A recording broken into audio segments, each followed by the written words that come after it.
Today, Jeremy and Justin sit down and answer questions that have come in from the Riff Raff. If you're new to the Riff, by Riff Raff, we mean the listeners of the Riff. Very clever. And if a shirt is ever made for the Riff Raff, I'm a tall large. Thanks for listening, and we hope today is helpful and hopeful. Hey, welcome to another episode of The Riff, and I have Justin. I caught you practicing your smile. I know. If you're watching us, just rewind that thing. I went from a frown to a smile quickly. I know. But you know what? Yeah. Welcome. Last week we didn't have you on the show. You I served your probation well. Honestly, I wasn't going to say anything, but I'm glad you brought it up. Yeah. Because I think my mom called. She was concerned. No, the people demand it. They're kind in their demands. Most. But they're like, hey, we want Justin back.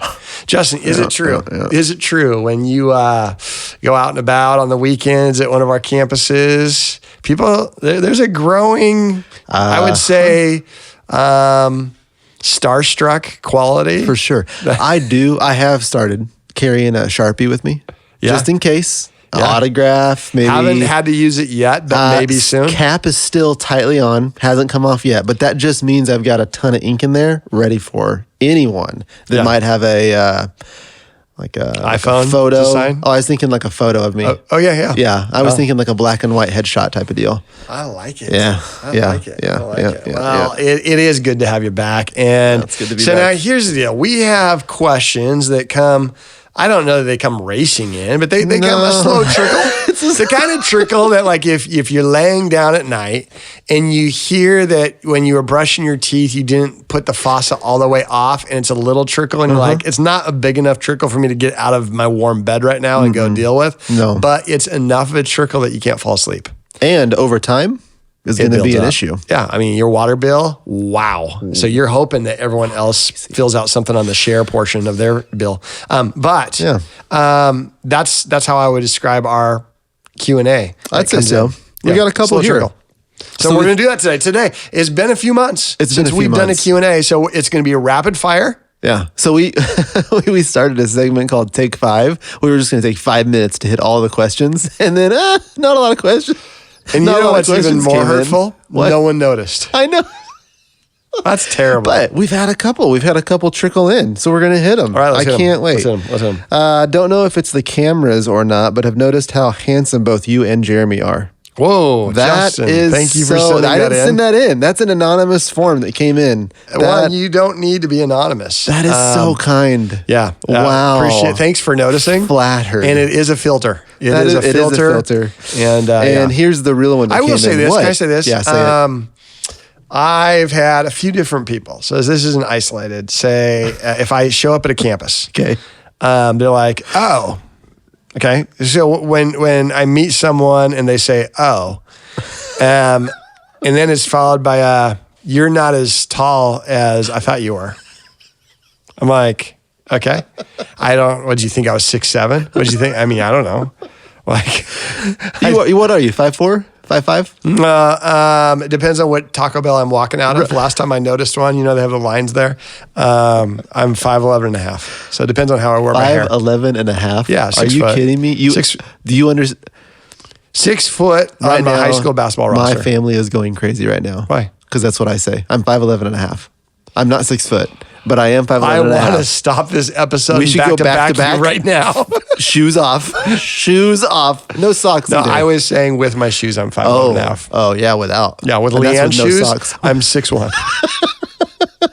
All right, next question. This is gonna be this might be one of our best episodes. So far, so good. I hope that you weren't like rushing to wherever you're going today. Like, I don't have time for time with scripture, but I do have time for a podcast on the go, and let that just spiritually fill me up because I don't know where this is gonna go, but it's starting off a little. Man, all right. So this one comes right out. So in January.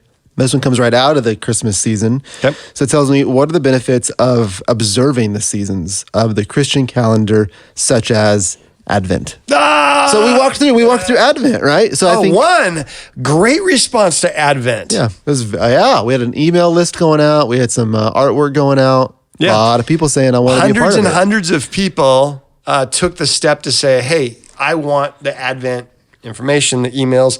I want to go on that journey. Now, I don't know how many we didn't put up cameras or see in their homes, like how many of them went through it, but a lot of people. And so this is new for us. Yes. Really love that. Preston led that charge. Great stuff. Art show. Oh. And everything. Love it. So yeah, Advent, the importance of Advent. So talk to us. Why do you think that stuff's important? How important is it? I grew up in a tradition where it was very important because Christmas was not just a moment. And it was also not like, are you getting ready for Christmas? Which usually when people ask that means, have you gotten all your presents, right? Yeah. So in the tradition I grew up in, are you ready for Christmas was like this like month-long like spiritual journey of understanding the coming of a Messiah and what that actually means, right? In the totality of the year. So it's not just this like, oh, cool, December 25th. It's an experience through the month of December. What kind of tradition? Christian? Episcopalian. Okay. Yeah. So very liturgical and very like, It sounds like maybe that they're onto something. Yeah. And it was helpful, right? And we still do that. We do that with the girls. I mean, this is funny, but Jamie does a story every night through Advent, and we have the nativity scene that we set up, and we get one character out every single time that character comes into the story, right? Okay. But we had to buy 2 nativity scenes because the girls fight over Gabriel, the angel. No, Gabe, man, he's been a source of contention for millennia. So it sounds so sweet and like very Instagram, but we've gone through a lot of fights over our nativity scenes. But it's the whole process of it, right? It's the process of learning that story and understanding what the story means, not just for one day, but for a process, right? So for me, Advent very integral to my growing up, and still a very important part for me being grown up. Yeah. Is that how you say that now? Yeah. I just said no red flags on my end. Thank you. What about you? I think a lot of the holidays that Christians celebrate were replicas or supplements to festivals that were already being celebrated, and it gave them a new meaning to celebrate. Okay, so whether it was like winter solstice was long before Christmas, and it was the celebration of the new year, and everything's now on the uprise, and so that was a celebration that would involve worship to the sun and different things. And it was a big. People will say, "Oh, it's a pagan holiday." Pagan in our culture, we probably don't understand as much. Doesn't mean evil. It certainly can include things that would be considered evil. It just means worshiping to multiple gods or a god or any type of deity outside of a monotheistic Christian God. So that was a holiday already going on. Christmas attaches a very meaningful, a lot of meaning to a day that's already celebrated. So, is it important? Is Christmas that important? The story of Christmas is super important. I think Christmas is a phenomenal opportunity to observe. When we come up with Easter here this next spring. We're going to do Easter? I told you we're going to bounce it by our creative team. Okay. But it's one of those. Okay, yeah. Obviously, it's more. I love what you're saying. It's not just an event, but it's this process to think about it. And there's been churches that do the road of the crucifixion and different steps on that journey. And whatever the holy day is, I think it's important to say, why do we celebrate it, and is this the best way to celebrate it? How can we make it more meaningful? So I'm all for it. I love, as we talked about, the Christmas Eve service. I love Klausmas and I love Christmas. I love both of those. I love everything that it's about in our culture. And I also love that we can now have something super important to us be celebrated in the holiday. So yeah, knock yourself out. It's great. All right. So important, yes. Question, You feel like that question's been answered? That's all I got. I'm going to archive it. You ready? Yeah. Delete. No, I'm going to archive. I'm not going to delete it. I'm going to What's archive the difference? I always wonder what the difference Archiving is. is put it into a space to where you can get it if you need it. No, Right? I want it to go to the sea of forgetfulness. Wow, that's a delete. Yeah, all right. Yeah. Well, I'm going to delete it then. That's what God All right. does to my sins. Are the- Would you like God to archive your sins? No, you wouldn't. Delete that. Delete that. You were so right. Yeah. That is deep. Yeah, that's good. That is See, good. we did get real spiritual. That is, you're welcome. Some of you thought, how are we going to get there? We just did. Boom. That's how it works right there. Are the 10 commandments still applicable today? Well, here's what I would love to do. Say, which of those 10 do you wish you can break? Yeah. How about this? What do you guys think about number 3, huh? Is that like you guys? You tell me, what do you think is the least important of the 10? Let's play that game. I mean, one, I would say this. Yes, because I'll tell you why. Here's the short answer. Jesus said he didn't come to break the law, but to fulfill the law. Okay, so, and nothing Jesus says goes against the law. So, yes, I think they're applicable to this day. But with that said, if we had to lose 10. If we had to lose them. I think when I was... Which is the one that doesn't make the cut? When I was 15, I think honor thy father and mother. Oh! When I was 15. Now?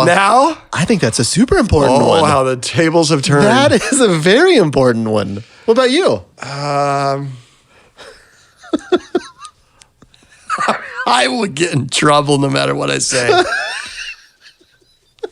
One, let me say for the record, all 10 of them. Oh man, so good. Favorite of great list. If I had to lose one, it would be the Sabbath. Wow. I didn't say I want to lose it. I'll tell you why before you judge me, which should be number 11. Okay. Unbelievable. The reason why I would say Sabbath is because I incorporate Sabbath into every single day. There, boom, roasted. Let's keep going. All right. Answer. Delete it. Yes, delete it. There, it's important. Yes. What makes a good volunteer leader? What are you guys looking for in leaders? And why do you volunteer? Question mark. That's great. I'll start with why I volunteer. I feel like we got to give back. That's something we have informal conversations about staff mandates with the staff. We work in a volunteer-centric organization, right? Everything we do at North Point is built on the backs of people who love this mission and who serve this mission. And so if we work at North Point, we're not like clocking our time in the sense of, okay, 40 hours, I'm out. You know, I always feel like for me personally, and we'll have these kind of conversations of, I want to work hard and I want to work solid and I don't want to cheat, any work. At the same time, I'm not afraid to volunteer in my role beyond a 40-hour week because that's what we're asking a lot of people to do. They work their 40-hour weeks or whatever their full-time job is and come and volunteer. So I'm never weirded out when, like, if a staff member was like, man, I had to work 46 hours this week. I'd be like, well, so did the people that serve on our teams as well. So volunteering is important. Why? Because we believe in a mission, whether it's within the church or outside the church, whether it's volunteering. One, it's also polite, like PTA. It was just polite. Now, I don't currently volunteer in a PTA because I don't think it's rude because they ain't doing anything for me. But when they were doing something for me, my kids were there, I don't want to be the dude who's like, yeah, help my family. And I'm not going to serve you. I'm not going to work in the concession stand. So I would always send Leanne there to serve for our family. And she did a great job. She was the treasurer. She came back from a PTA meeting as the treasurer. I'm like, what kind of process was this, right? And she loved it. She did a great job with it. So volunteering is important. What about you? Where do you like to volunteer? Oh, where do I listen? I volunteered at North Point for a long time. Yeah, really long time, and ended up being more than a volunteer situation. Yep. Right? And I would say you give back at North Point still more than what's expected. Yeah. I think too, one of the things I want to hit on, I think when they talk about what are you looking for in a volunteer leader, I think that's important too, because I think that there's a lot of times I think people will try to find health in either volunteering or even being on staff at a church, right? And one of the things you say a lot is we want to work from health and not for health. That's a big difference. Right? So that's a big thing. And I think when you're talking about volunteer leadership, I think it's the same idea to where if you're hoping to get healthy, like leading a volunteer team is probably not where you're going to find that health. being on the volunteer team and getting led is probably going to be a healthier spot for you, right? Yes. So I think that's important too. So when the question comes in of what are you looking for a volunteer leader, you're hoping that somebody is bringing health to the situation, is bringing health to the space, right? So if you're going to lead as a volunteer, that's the hope, right? Yeah. Anybody can volunteer, and we hope that everybody volunteers because we do think that it's the hinge that opens the heart to worship, as some people say. Yeah. Some people say that. I dig it. Yeah. So I think that's important too, to hit on. Yeah, I mean, and bottom line, we have in every area of ministry, from Dream Center to one of our campuses, is we have different spots on the volunteer ladder, not elevation as much, but there's different spots to volunteer in every area, and not all spots have the same expectations. Whether your time commitment, whether your spiritual background. And so I would bet if someone at any level says, I believe in this mission and I'm interested in this area, we probably have a spot, right? And then based on, like you said, your health, your time commitment, your alignment with the mission, we could even engage that at a lot of levels. That's right. Yeah. And your question of where do I volunteer? I don't think I answered that. Where I did. Jamie has signed me up, which is really kind of her. Is so kind.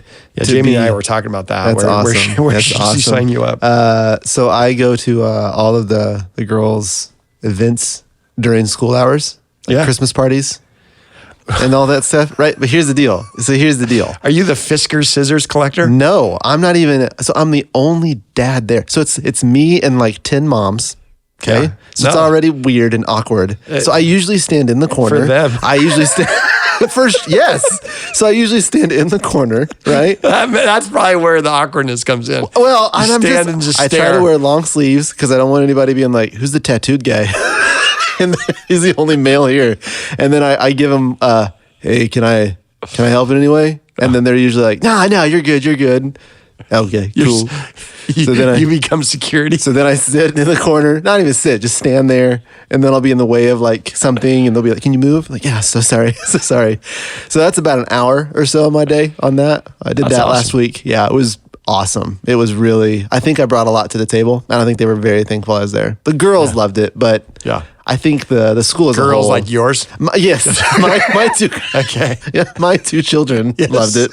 Just clarifying. Yes. And I think everybody else kind of noticed that I was there, and it was they were thankful. Nobody said thank you, but I could feel it. No, I could feel it. Yeah, sometimes that's enough. No, so if you're out there and you work in a school, you work maybe, any type of like with a lot of kids and there's sugar involved. I think when they're hyper, I think Justin is looking for more volunteer opportunities like that. I just love it. It's so great. Yeah. All right. Delete. This episode is already one of my favorites. I love it so much. Yeah. I don't even know what's the over under on us even posting this one. 50%. Yeah. I think that's with everyone though. Yeah. If you're listening to this, it's because if you thought this was bad, you should have seen our backup episode. All right, keep going. All right. This is a good one. How can I be content and not upset with God? I have a season of waiting right now. That's a good one. That's a good question. That's a good one. Yeah. It's a vulnerable question. I like that one. I appreciate that. I would say Jesus was upset with God. I mean, if you go to the Garden of Gethsemane, right before he was crucified, he's like praying, God, there's got to be another way. Sweating, drops of blood, or whatever was going on there. That seems to point towards some anxiety, some angst, some obvious strong emotion. And then on the cross, my God, why have you forsaken me? He's actually a mentor, okay? His words have a lot of weight, and he rarely is sloppy with his words. He never sinned. And when he says, why have you forsaken me? It's not a polite, hey, this is, I'm mad. And one of his last words, phrases was this angst of, man, I'm mad. And I'm glad that was recorded in our scripture because like this morning I was talking to a guy who he's really mad. and he's really mad. And as I'm talking to him, I'm hearing his story over breakfast, and it was at a Waffle House, and he's sharing this story. He feels guilty that he feels so mad. And I hear the story. I'm like, man, I get it. Like what you're going through, you probably should be mad, and it's fine. So how do you find contentment when you're disappointed or angry with God? That's not your job. Your job is not to be content. Your job is not to figure out how to make harmony with you and God. That's God's job.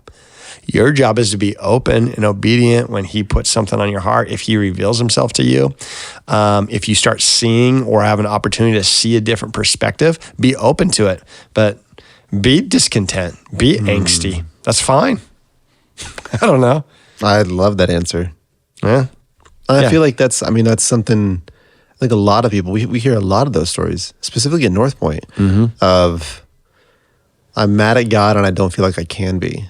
Yeah. Right? I mean, you read any psalm, like, it's yes. like, really? Because Yeah, I feel right. like it's okay, right? Like and I think it's healthy.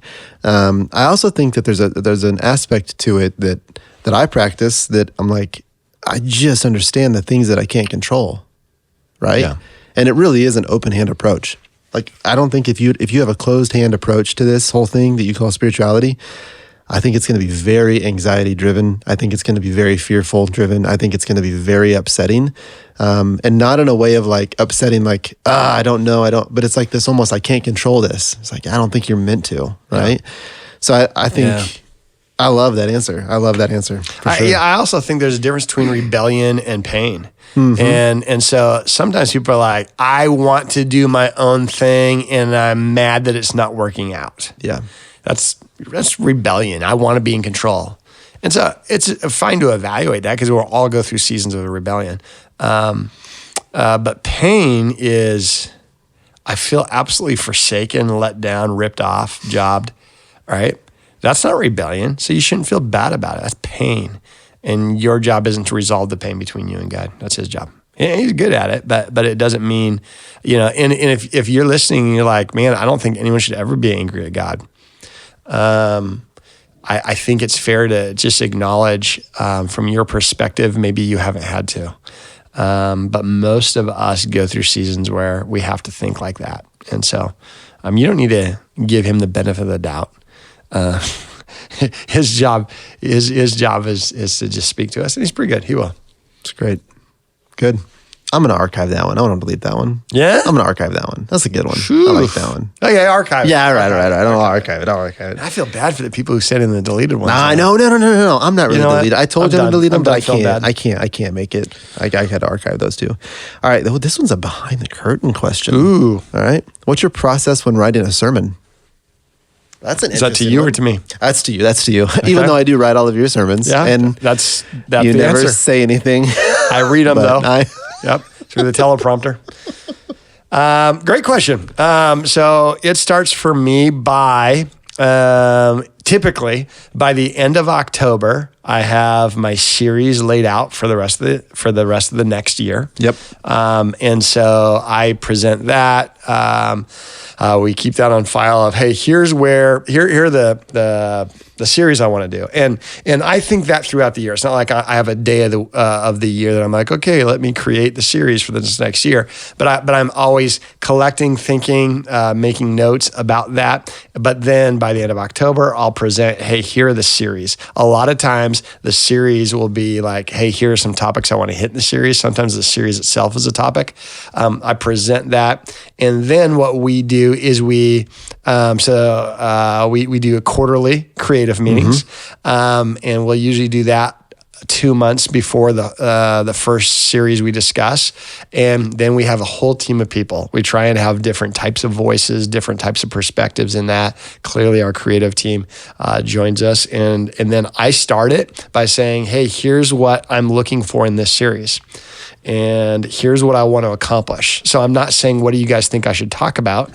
For me, I kind of feel like that's one of the things I bring to the table. This is kind of what I want to hold, but how do we present it? And then the creative team, we bounce it all around. We say, no, that's not the most appropriate way to present it. And then we figure out what's a sticky way to either market this, wrap this, package this, so that we have this sense of movement towards this theme. And then we do it for the next series. So we'll do that for a couple series. And again, still I haven't written my message. So then, and this is who I am, is it's not until Tuesday of the week before the message that I come in. I try not to have any appointments on Tuesday. And on Tuesday, I write my outline. And so I take, okay, here's the topic that we're hitting this next week in this series. And on Tuesday, I'm like, okay, I'm just pouring on my computer, pouring into a document. So I'll have a very long document hopefully by lunch on Tuesday, I have a very long document of here's all the things I'm thinking about this. Here's resources I've saved about this. Here's thoughts I have on this, things I've seen on this. And I've got this long deal. And by the end of day Tuesday, before I go home on Tuesday, I have to submit my outline that will be on the app. That's by Tuesday night. And so that's what the production team gets. Then I am done with my message from Tuesday night till Saturday morning. So if someone asks me on Thursday, are you ready for a message? I'll be like, I'm as ready as I need to be on a Thursday. Saturday morning, I wake up. I don't speak until 5. So on Saturday morning, I wake up and I don't do anything on Saturdays. Saturday, all I do is I go around, I start with my outline. And now I take the outline and I write almost a manuscript of my message Saturday morning. And I just fill it all in. And that's what I've been doing for over a decade now. And so Saturday morning, I don't have anything other than the outline that you all have. Now, that's not true because I have a bunch of stuff I've been writing down, but Wednesday, Thursday, Friday, I don't touch it. Otherwise, it's just not scalable for me, sustainable for me to have to think about my message every day. So I think about it all day Tuesday. I think about it all day Saturday. And by Saturday night, so then Saturday we have the message, and then afterwards we have a team of people. Hey, and I say, hey, here's what I was trying to accomplish tonight.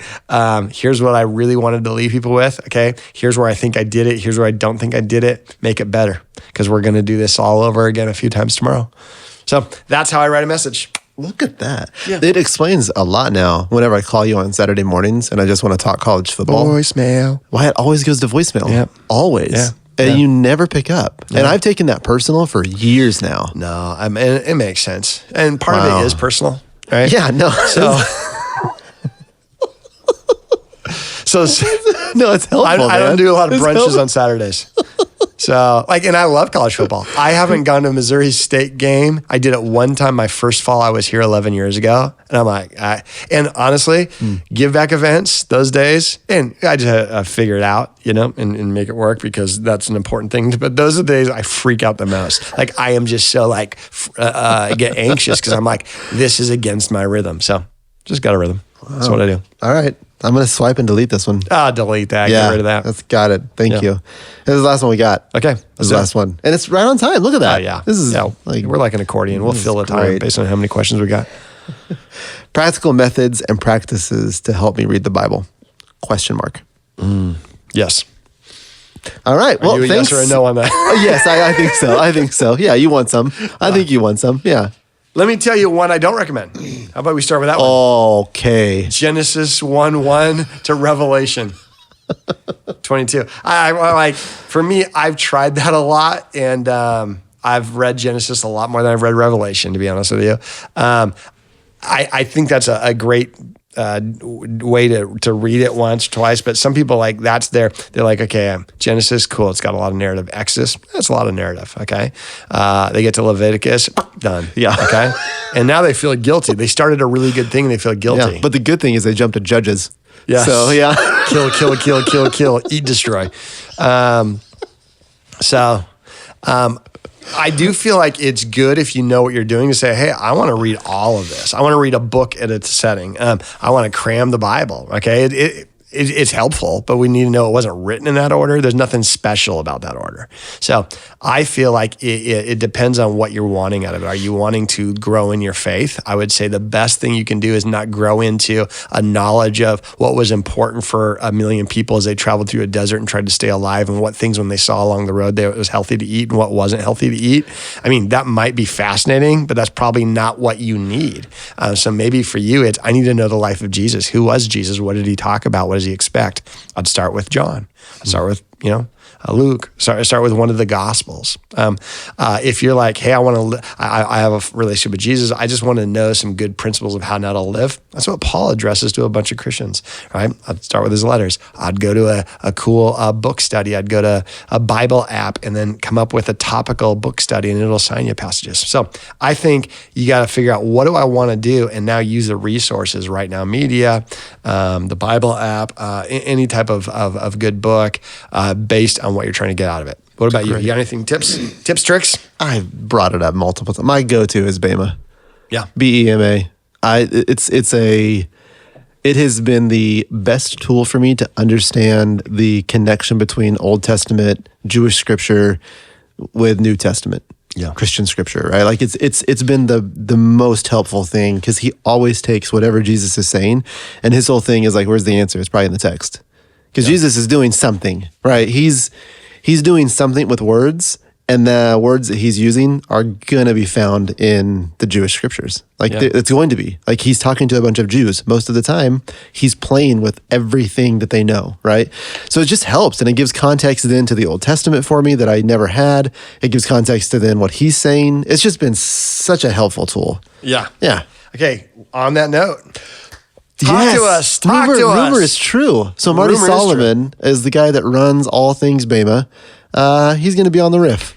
Yeah. So Preston is going to be interviewing him in an episode coming up pretty shortly. I'm friends with Marty. He's a friend.